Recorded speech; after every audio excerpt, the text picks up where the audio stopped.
Hello everybody, welcome back to the BETT show. Once again, I've actually found some teachers, not just teachers, head teachers here, which I was very excited about last night. Because let's be honest, at the BETT show it is quite hard to find teachers sometimes. It is a trade show, ultimately. So, let me utilise this time. Can you guys introduce yourselves first? So, my name's Amy Storer. I am the head teacher of St Tuna Primary in Derby. I'm Richard Jones. I'm also the head teacher. We're co-heads together of St Tuna Primary, which is a school of Islamic distinctiveness in the East Midlands. Brilliant. Now, first question is about co-headship. Yeah. It's amazing. Do you get on well? Do we get on well? When do you have like arguments, No. heated arguments? We do Not in a bad way. I mean, No. like debates. Yeah, we do. Yeah, that lasts for like an hour, hours. Yeah, it could do. But I think we're always debating or arguing the right things in terms of we're very similar, aren't we? In our approach and in our values and in what we know to be the best thing for our children. But the way we go about things can be quite different. And sometimes the things that Amy will attend to, I'm like, no, don't worry about that. And vice versa. And I think that's where we then have our critical debate challenge. I was going to ask you actually, it's a nice follow-up question.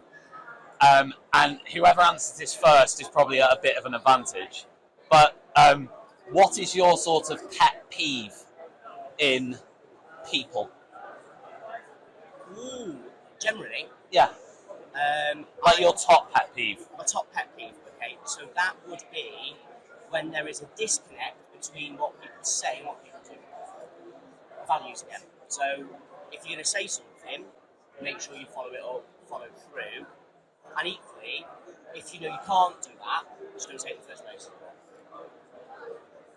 My one comes down to values, so I find it really difficult to sometimes connect with people when our values don't align.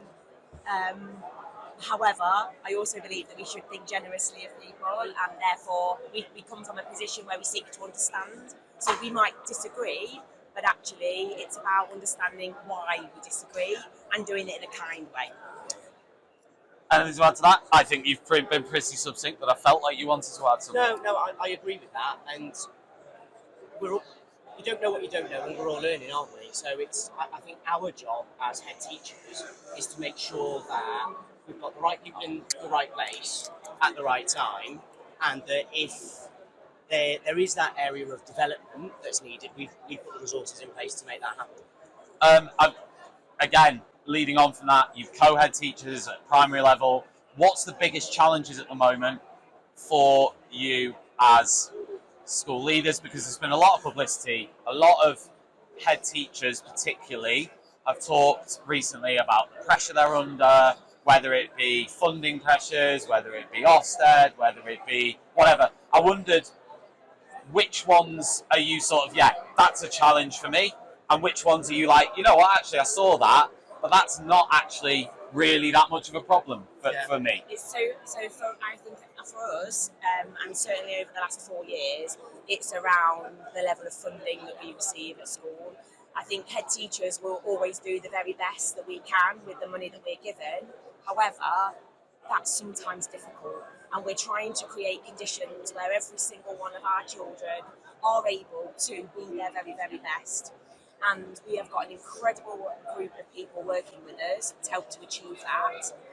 But it's difficult when you're not being given the money that you need to do that properly. But let's dig into this, because last night on TTR we had Mark Lehane on. You'll have to listen back to it. I haven't listened to it yet, so I don't know what he said. What I do know is his blog that he wrote. I don't want to quote because I haven't listened to what he said. Like, he may have clarified the things he said in the blog, so I don't want to sort of misquote him. Mark, if you're listening, apologies if there's anything I'm about to say that is wrong. But I think one of Mark Lehane's points was that there has to be a point where schools and teachers, in comparison to other public sector professions, have to say, yeah, we've got enough now. There has to be, when it comes to money, when it comes to pay, funding, there has to be a line where they say, that's enough. Now, that was his argument. So I guess my question is, when we hear people say all the time, funding, lack of funding. What are the pinch points in the funding? What are the things you don't have enough money for? So Where's the money going? I think just to go back to what you just said a minute ago around there has to be a line where you say that enough funding is enough. In that case, then, there has to be a line when the government, Ofsted, organisations who make policy around education say we're not going to put anything else onto schools. And that comes back to a much bigger picture around properly funding things like social care, early help, making sure that community facilities are in place, because a lot of those things that have previously been done in the local community or by other organisations have been passed on to schools with no additional funding. So, But give me an example though. Give me an example of something. So social care. So Derby City Council, which is the local authority where our school is situated, have a big gap in their budget to fill, and a section of that, a proportion of that, is coming out of early help. What that means is what would normally have been done in terms of an early help assessment, in terms of accessing additional support within the local community, is now not being done by them. It's being done by the pastoral teams at school, on top of everything else that we would do. Which means you then have to pay those salaries so for the pastoral teams, the building, the electric, all that sort of stuff. It's either additional. So we're talking like preschool here. We're talking like 7 a.m. I'm talking in the day in a school. We're talking like additional hours in a day that the school's funding that it didn't fund before. Not necessarily. No, it's, I suppose when you look at it, it's either additional bodies to do that role throughout the day, or so pastoral support staff. Yeah. We are fortunate that we've got a strong pastoral team, but again, in a growing school post-pandemic, where we're not just dealing with the educational hangover, we're dealing with significant SEMH need and BEMH need in a landscape of growing complex needs for our youngest children coming in. All of those challenges, schools are being told, deal with it. Do what you can. And we will, because that's our moral duty. School, there is no head teacher up and down the land who will say, I'm not going to do it. We do it. But that's against that backdrop of really tight budgets, time pressures, on top of all of the other bits around standards, around attendance, around attainment. What about teaching assistants? Is that sort of one as well in terms of one way you'd like to have more, or are you sort of okay on that one, on that count? So I think it's about having, we try not to have a hierarchy within our school, so it's about the best people being at their best in the role that they're asked to do. And we have got an incredible team at our school. They are committed, they're fun, everything is about our children. They are so passionate about developing themselves, and therefore we've got an awesome team. Yeah, we have. So I wouldn't say that is an issue for us. However, that's not always been the case. Yeah. So if you got an extra whatever amount of money now, you're saying you'd spend it on additional pastoral support, whether that be staff or resources or whatever. Wrap around.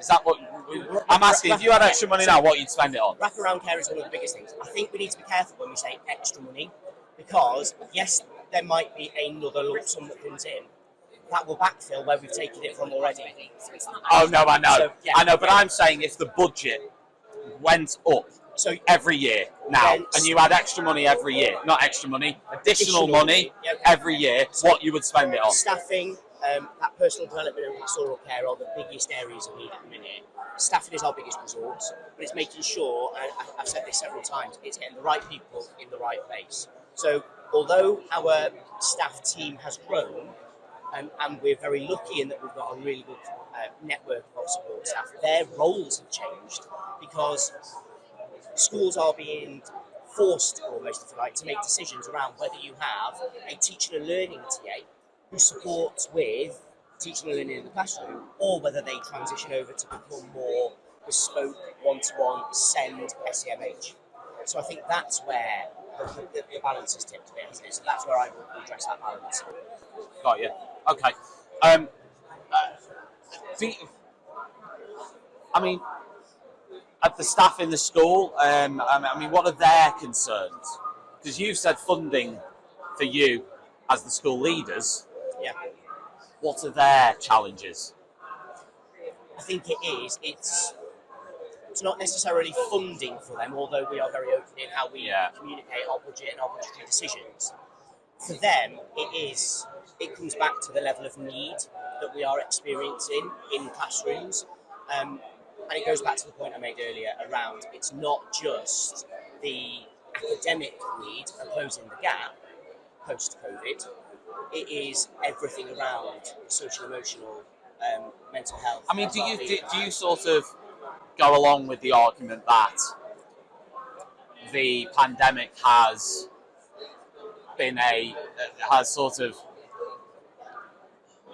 I'm trying to think of the right word, made children regress on a sort of social and emotional, like they've missed out on something, or do you sort of see that as, because there'll be some who would say that's an excuse. There'll be some who sit there right now and say that is just an excuse, and actually the kids, we're making excuses for the kids. Yeah, completely. I don't think it is an excuse at all.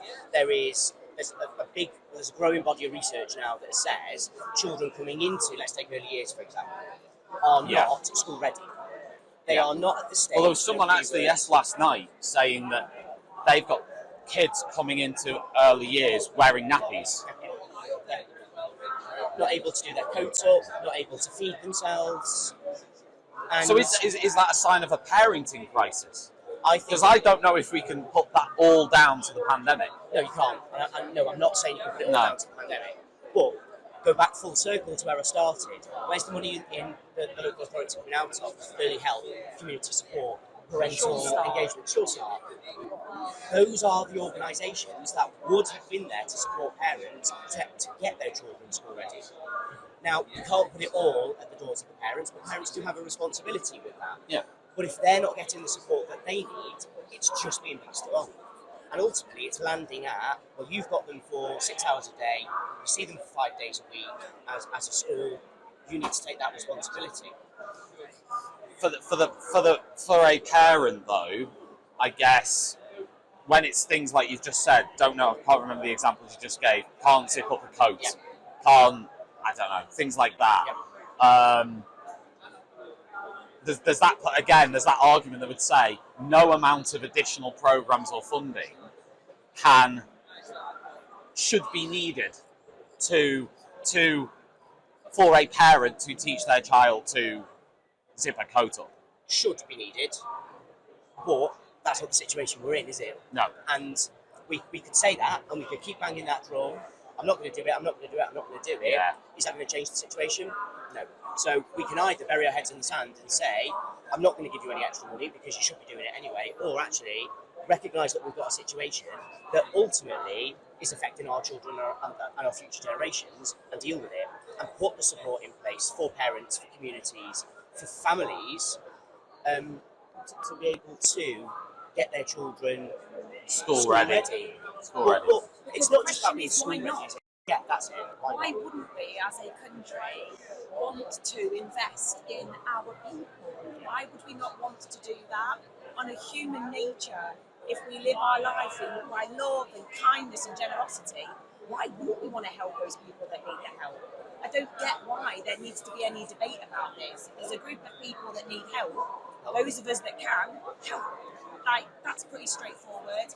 If we were to ask our kids this problem, our kids would be able to eloquently articulate what we need to be doing because it's simple. It's just as the grown-ups, we overcomplicate it to an unnecessary level. I guess, again, bringing in counter-arguments that other people would say is help has to come with responsibility and accountability. So as much as I agree with what you've just said, on a personal level, there will be those who would say, yes, but Absolutely. If we provide this, then we need whoever it is, the parents, the community, whoever it is, to provide this in return. And whether as a society, particularly when it comes to education, but in every area, there will be those who say we give a huge amount, but we don't expect anything back. Is that right? Is that wrong? I think I don't know. There needs to be a level of reciprocity. But at some point in our lives, we all need some help. And in our opinion and our philosophy in terms of how we lead our schools is that why should it be a yes but? Why can't it be a yes and? I agree. I agree with that. I think it's just that well, I've put it to you that there are opinions that differ on that within the country on what should happen or could I think happen. as well, if you're talking about a return on an investment, say, we're dealing with the future generations. Yeah. You're not necessarily going to see an immediate return on that time or that money that you've invested. Does that mean that we don't do it? No, because 6 years down the line, 7 years down the line, when children have gone through their primary education and they're getting ready for secondary, that's then the return on your investment, isn't it? When you've got fully rounded, confident, competent, compassionate, caring, well-educated, literate and numerate children who are then ready to go on to the next stage of their career and do the same again, and then the same again, to give back to our society, then we can't be so short-sighted to expect that an academic year is everything's going to be sorted. We need to invest in, it's like planting trees, isn't it? You plant a tree, you don't expect to get the results straight away. Yeah, and it's how you measure success. Yeah. So is success that you provide a family with some support? Is success that child now comes to school every day? That for me is success for that family. It might be that success is that child goes to secondary school and achieves incredibly well in their GCSEs and is able to have options to choose a job that they're going to do. Like, success is so subjective. Who are we to create a list of criteria for what that return on our investment should look like? Or not even a list, but a binary, you're either age-related or you're not at the end of year 6. It's not, is it? That's not just the measure of a successful school. It's got to be more than that, to be honest with you. Fantastic. You're good at this. Have you practiced? No? Have you had like co-head teacher meetings about how to deal with interviews with people? It's quite funny. No, I'm joking. I'm joking. But okay, let's move on to that show. Yeah. To finish with something bright. Yeah. Why are you here? So, digital is a really important part of our curriculum and our offer as a school. COVID actually fast-forwarded our digital strategy by about 5 years. So we're a one-to-one iPad school for all of our Key Stage 2 children. And for us, it was about coming down to see what else there is. That's not to say that, go back again, we've got the money to buy anything, but it's about looking as to where we could go next, and that next bit of our strategy. It's networking, it's to meet people like you, to have that opportunity to talk to people who care about the same things. Yeah, I agree. Perfect. I mean, just to finish then, you talked about things you might invest in. What is your sort of, from the time you've spent here, is there a particular area where you think, oh, you know what, maybe we should invest in that area? There is so much to choose from. But if you had to pick one area. If I had to choose one area, I'd probably look at our digital curriculum and the impact of AI, looking at how we harness that, jobs of the future. And then for me, it is that looking at how we can integrate 3D and digital printing into other areas of the curriculum. So enhancing our DT curriculum, for example. Anything for you different? Or? mine is around more that we could do in terms of workload for our staff, in terms of being more creative, and ultimately that idea of what's going to impact on our children, because there's so many flash things here, a lot of which we don't understand, but there are what we do understand. This is by no means slagging off 80% of what's here. I'm sure it's wonderful. It is. It is. It's I mean, I'll do impressive. that later. You can do that. Yeah. It's impressive. There is clearly a group of people that care about this. I don't know a lot of it, but I do know kids, and I know what kids need, and I know what works for our Do children. you think you could, like, when you see something around here, I bet you can sort of tell quite fast, Yeah. oh, this is something half decent, or this is just You nothing. said that, didn't you? Like, I'm quite good at. You go with your gut. I go with my gut, so I'm quite good at discerning stuff. Although I know that, and I think that's what we've done here. Because there's quite a lot of the same as well. So then it is around that value for money, quality, relationships. Because if I buy something from here today, how do I know that I'm going to get that support back in school later on? So yeah, relationships. That's something for the edtech companies, isn't it, to consider as well. Definitely. Guys, it's been a pleasure. Thank you very much. You're welcome. Thank you.